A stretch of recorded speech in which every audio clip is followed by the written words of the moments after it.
Hello guys, நான் உங்கள் anime man. இன்னைக்கான வாட் இஃப் வீடியோவில் இட்டாச்சி ரினேகன் அவேக் பண்ணியிருந்தா என்ன ஆகியிருக்குங்கிறத பற்றி தான் பார்க்க போகிறோம். அதுக்கு முன்னாடி நம்ம சேனலுக்கு சப்ஸ்கிரைப் பண்ணிவிட்டு அந்த லைக் பட்டனை தட்டி விட்டுருங்க. அப்படி நம்ம சோஷியல் மீடியா பக்கங்களையும் ஃபாலோ பண்ணுங்கள். லிங்க் டிஸ்கிரிப்ஷனில் இருக்குது. ஃபுகாக்கு மிகாட்டோ உச்சியாக்கு பிறந்த பையன்தான் இட்டாச்சி. இட்டாச்சிக்கு கொஞ்சம் விவரம் தெரிய ஆரம்பிக்கும்போது 3rd கிரேட் நிஞ்சா வார் நடந்துக்கிட்டு இருந்துச்சு. இதில் ஏகப்பட்ட டெத்ஸை இட்டாச்சி பார்க்க வேண்டியதாக இருந்துச்சு. ஒரு 4 வயசு பையன் எதெல்லாம் பார்க்கவே கூடாதோ அது எல்லாத்தையும் இட்டாச்சி அப்போவே பார்த்துட்டாரு. இப்படி அதிகப்படியான டெத் அண்ட் டிஸ்ட்ரக்ஷனை பார்த்த இட்டாச்சி அதனாலேயே ட்ராமடைஸ் ஆகியிருப்பார். இது அவரை பசிபிஸ்டாகவும் மாற்றிருக்கும். அப்போது இட்டாச்சிக்கு இருந்தது எல்லாம் ஒரே யோசனை தான். ஸ்ட்ராங்காக இருக்கிறவங்க தான் ஒரு ஃபைட்டை ஸ்டாப் பண்ண முடியும்.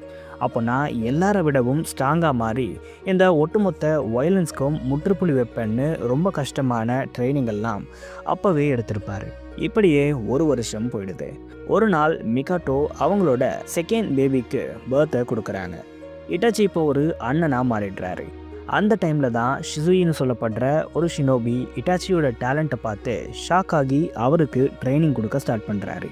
கொஞ்ச நாள்லையே இட்டாச்சி அண்ட் ஷிசுயி பெஸ்ட் ஃப்ரெண்ட்ஸாக மாறிடுறாங்க.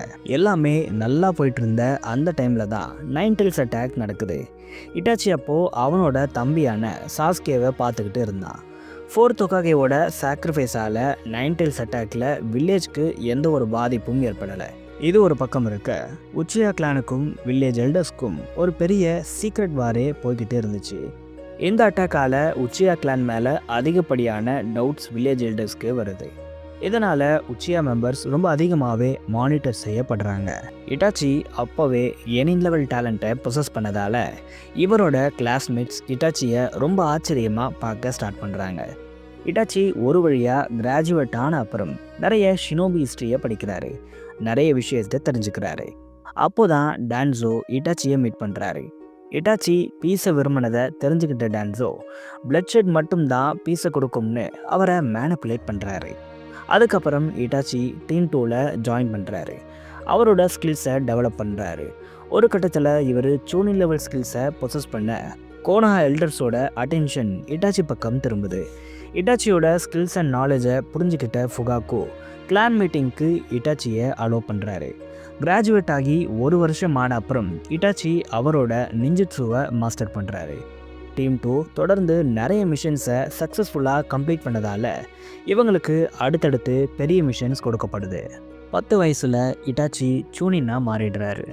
11 வயசுலேயே ஆன்போவில் ஜாயின் பண்ணுறாரு. இட்டாச்சி கக்காஷிக்கு கீழே ஒர்க் பண்ணுறாரு. கக்காஷி கூட இருக்கும்போது இட்டாச்சி கக்காஷியோட ஷேரிங்கன் மேலே அதிக இன்ட்ரெஸ்ட்டை காட்டுறாரு. நான் உச்சியா மெம்பர் ஷேரிங்கனை பொசஸ் பண்ணுறது மட்டும் இல்லாமல் ஒரு உச்சியாக்கு ஈக்குவலாக அந்த ஷேரிங்கனை கக்காஷி யூஸ் பண்ணுறதை பார்த்து இட்டாச்சி ஷாக்கும் ஆகிறாரு. ஒரு கட்டத்தில் கக்காஷியும் இட்டாச்சியும் ஒன்றா ஒர்க் பண்ணுறாங்க. இது வரைக்கும் இட்டாச்சியோட லைஃப்பில் பெரிய ட்ராஜடி எதுவுமே நடக்கலை. ஆனால் எப்போ இட்டாச்சி டான்ஸோட கண்ட்ரோலுக்கு போனாரோ அப்போ தான் எல்லாமே மாற ஆரம்பிச்சுது. ஒரு பக்கம் இட்டாச்சிக்கு டான்ஸோவால் சில தொல்லைகள் வர ஆரம்பிக்குது. இன்னொரு பக்கம் இட்டாச்சியோட ஃபாதரான ஃபுகாக்கு ஒரு பெரிய கலவரத்தை பண்ண ரெடியாக இருந்தார். ஏன்னா டோபிரமா காலத்திலேருந்து இருசன் காலம் வரைக்கும் உச்சியாஸை ஒரு டேஞ்சர்னு சொல்லிட்டு அவங்கள எப்போவுமே ஒதுக்கியே வச்சுருந்தாங்க. கோனஹா ஷினோபிஸா உச்சியா கிளான்ஸ் பீப்புளை பார்க்குறதே இல்லை. சிம்பிளாக உச்சியாஸை கோனஹா வெறும் ஒரு வெப்பனாக தான் பார்த்துச்சு. இதனாலேயே ஒரு பெரிய வார கோனஹாக்கு அகைன்ஸ்டாக உச்சியா கிளான் பண்ண நினச்சாங்க. ஒட்டுமொத்த கோனஹாவையும் உச்சியா கிளான் டேக் ஓவர் பண்ண நினச்சாங்க. இட்டாச்சி டான்ஸோட ஆன்போல சேர்ந்ததை ஃபுகாக்கோ ஒரு நல்ல விஷயமா பார்த்தாரு. இட்டாச்சியை ஒரு ஸ்பையாக ஃபுகாக்கோ இருக்க சொன்னார். ஆனால் இட்டாச்சி டபுள் ஏஜென்ட்டாக மாறி உச்சியா மீட்டிங்ஸில் என்ன நடக்குதுங்கிறத 3rd ஹோகாகே கிட்ட ரிப்போர்ட் பண்ணார். இப்படி இட்டாச்சி பண்ணதுக்கும் ஒரு ரீசன் இருக்குது. இட்டாச்சி ஒருவேளை உச்சியா கிளான் பக்கம் நின்னா அது இன்னொரு வார ஸ்டார்ட் பண்ணியிருக்கும். ஆனால் வில்லேஜுக்கு சப்போர்ட் பண்ணால் வில்லேஜ் கவுன்சிலும் 3rd ஹோகாகேவும் சேர்ந்து ஒரு பீஸ்ஃபுல்லான டிசிஷனை எடுப்பாங்கன்னு அப்போது அவர் நம்பினார். இட்டாச்சி இந்த எல்லா விஷயத்தையும் ஷிசுயி கிட்ட சொல்லியிருப்பார். ஷிசுயுவும் அவரோட பவர்ஃபுல் கெஞ்சிட்சுவான கொட்டுவாமட் சுகாமியை உச்சியா லீடர்ஸ் மேலே யூஸ் பண்ணலாம்னு நினச்சிக்கிட்டே இருப்பார். ஆனால் அதுக்குள்ளேயே டான்ஸோ ஷிசுயுவோட ஐயை திருடி இருப்பார். ஷிசுயி எப்படியோ தப்பிச்சு வந்து இட்டாச்சி கிட்ட அவரோட இன்னொரு ஐயை கொடுத்து வில்லேஜை எப்படியாவது காப்பாற்ற சொல்லி இறந்து போயிருப்பாரு. அப்போதான் இட்டாச்சி அவரோட மங்கேக்யூ ஷேரிங்கன்னு அவைக் பண்ணியிருப்பாரு. இந்த சம்பவத்துக்கு அப்புறம் கூட இட்டாச்சி இருசன் கிட்ட உச்சியா கிளான் மீட்டிங்ஸ் பற்றி ரிப்போர்ட் பண்ணிக்கிட்டே தான் இருந்திருப்பார். ஒரு ஸ்டேஜில் உச்சியா கிளான் மெம்பர்ஸ்க்கே இட்டாச்சி மேலே டவுட் வர ஸ்டார்ட் ஆகிடும்.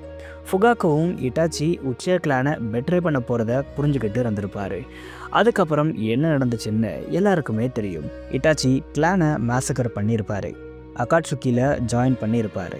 அவர் பிளான் பண்ண மாதிரியே சாஸ்கேவை ட்ரிகர் பண்ணியிருப்பார். சேம் டைம் வில்லேஜையும் ப்ரொடெக்ட் பண்ணிக்கிட்டு இருந்திருப்பார். ஒரு கட்டத்தில் சாஸ்கேவோட கையாலேயே இறந்துருப்பார். ஓகே, இப்போது இட்டாச்சி கிட்ட ரினேகன் இருந்திருந்தா இந்த கதை எப்படி போயிருக்கும்னு பார்ப்போம். இட்டாச்சி சின்ன வயசுலேருந்தே பவர்ஃபுல்லாக இருந்திருப்பார். ரினேகன் கொடுக்குற எக்ஸ்ட்ராடினரியான எபிலிட்டிஸை அவர் ரொம்ப சீக்கிரமாகவே அவாய்ட் பண்ணியிருப்பார். சேம் டைம் இந்த ஒரு ரினேகனை ஆட்டையை போடவும் நிறைய எனிமீஸ் வருவாங்க. இதிலிருந்து அவரை ப்ரொடெக்ட் பண்ணிக்க ஃபுகாக்கு இட்டாச்சிக்கு கடுமையான ட்ரைனிங்கை கொடுத்துருப்பாரு. இட்டாச்சியை அவர் பவர்ஃபுல்லாக மாறுற வரைக்கும் ஃபுகாக்கு பயங்கரமாக ப்ரொடெக்ட் பண்ணியிருப்பார்.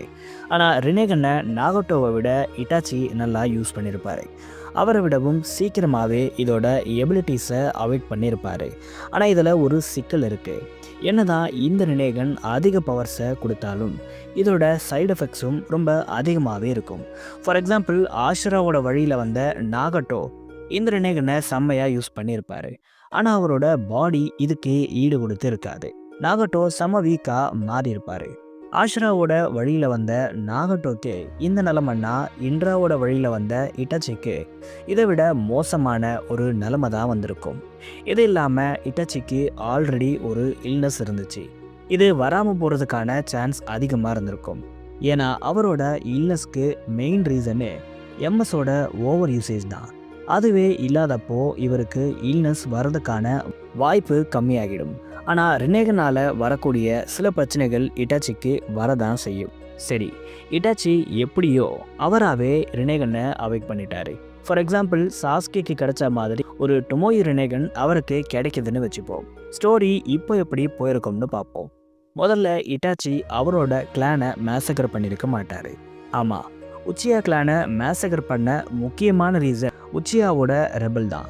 ஆமாம், கோனோஹாக்கு அகெயின்ஸ்டாக ஒரு பெரிய சிவில் வாரை உச்சியாஸ் பிளான் பண்ணாங்க. இட்டாச்சியால் மொத்த வில்லேஜையும் எதிர்த்து சண்டை போட்டிருக்க முடியாது. டான்ஸோ இட்டாச்சியை பயங்கரமாக மேனிப்புலேட் பண்ணிக்கிட்டு இருந்தார். இது எல்லாமே சேர்ந்ததா ஒரு பெரிய மேசக்கரை உருவாக்குச்சு. ஆனால் இட்டாச்சி கிட்ட இப்போது ரினேகன் இருக்குன்னா கதையே மாறி இருக்கும். எந்த ஒரு மேனிப்புலேஷனும் இட்டாச்சியை வச்சு பண்ணியிருக்க முடியாது. ஏன்னா இவர் செம்ம ஓவர் பவர்டாக இருக்கார். ஒருவேளை மொத்த கோனஹாவே வந்தாலும் எல்லாரையும் இவரால் டிஃபீட் பண்ணிட முடியும். அவ்வளோ பவர்ஸ் இவருக்கு இருக்குது. டான்ஸோலாம் இட்டாச்சிக்கு அகெயின்ஸ்டாக ஒன்றுமே பண்ணியிருக்க முடியாது. மீறி ஏதாச்சும் பண்ணால் லீஃப் வில்லேஜில் விழுற மொதல் டெட் பாடியாக டான்ஸோவாக தான் இருப்பார். உச்சியா கிளான் அவங்களோட ரெபிலியன் எல்லாம் ஸ்டாப் பண்ணி தான் ஆகணும். ஏன்னா இட்டாச்சி ஒட்டுமொத்த கிளானையும் டெரரைஸ் பண்ணி வச்சுருப்பார். இதனால் வேறு வழியே இல்லாமல் எல்லா கிளான் மெம்பர்ஸும் இட்டாச்சிக்கு கீழ்ப்படிஞ்சு அவங்களோட பிளான்ஸ் எல்லாம் கைவிட்டிருப்பாங்க. இப்படி பண்ணுறது மூலயமா இட்டாச்சியை அவரோட சொந்த கிளான் மெம்பர்ஸே ஏட் பண்ணுவாங்க. பட் இட்டாச்சி கிரிமினல் பட்டம் வாங்காமல் இருப்பார். அதோட அவருக்கு கிடைக்க வேண்டிய ரெஸ்பெக்டும் கிடைச்சிருக்கும். அடுத்து ஷிசுயி இறந்துருக்க மாட்டார். ஆமாம், இட்டாச்சி அண்ட் ஷிசுயி பிரதர்ஸ் மாதிரி இருந்திருப்பாங்க. இதனால் இட்டாச்சியோட ரினேகன் பற்றி தெரிஞ்ச முதல் ஆளாக ஷிசுயுவா தான் இருப்பார். இது மட்டும் இல்லாமல் ஷிசுயிக்கு ரினேகனோட பவர்ஸ் பற்றி தெரிய வாய்ப்பு இருக்குது. இதை மாஸ்டர் பண்ண அவர் இட்டாச்சிக்கு ஹெல்ப் கூட பண்ணலாம். இவ்வளோ பவர்ஃபுல்லாக இட்டாச்சி இருக்கிறதால ஷிசுயி உச்சியா கிளானை பற்றியெல்லாம் கவலைப்படவே மாட்டார். ஏன்னா ஷிசுயுவை விட இட்டாச்சி உச்சியா கிளானை பர்ஃபெக்டாக ப்ரொடெக்ட் பண்ணுவார். இட்டாச்சி கிட்ட ரினேகன் இருக்கிறதால மேக்ஸிமம் ஷிசுயுவை யாரும் டிஸ்டர்ப் பண்ண மாட்டாங்க. அப்படி மீறி டிஸ்டர்ப் பண்ணால் இட்டாச்சி அவங்கள ஒன்றும் இல்லாமல் ஆக்கிடுவார். இதனால் ஷிசுயி அவரோட எம்எஸ்ஸை லாஸ் பண்ண மாட்டார். அடுத்து ஒபிட்டோ வில்லேஜுக்கு அகெயின்ஸ்டாக ஏதாச்சும் பிளான் பண்ணால் கண்டிப்பாக இட்டாச்சி ஒபிட்டோவை கொண்டு இருப்பார். இந்த டைமில் ஒபிட்டோக்கு பெரிய பவர்ஸ் இல்லை, வெறும் எம்எஸ் மட்டும் தான் இருந்துச்சு. இந்த வெர்ஷன் ஆஃப் ஒபிட்டோவால் கண்டிப்பாக இட்டாச்சியை பீட் பண்ண முடியாது. அதனால் இட்டாச்சி ஒபிட்டோவை ஈஸியாக கொண்டு இருப்பார். அகாட்சுகிக்கும் இதே நிலமை தான் வந்திருக்கும். லீஃப் வில்லேஜை காலி பண்ண நினச்சா கண்டிப்பாக இட்டாச்சி மொத்த டீமையும் அழிச்சிருவார். பட் நாகட்டோ இட்டாச்சிக்கு டஃப் கொடுக்க வாய்ப்பு இருக்குது. ஏன்னா இவர்கிட்டையும் ரினேகன் இருக்குது.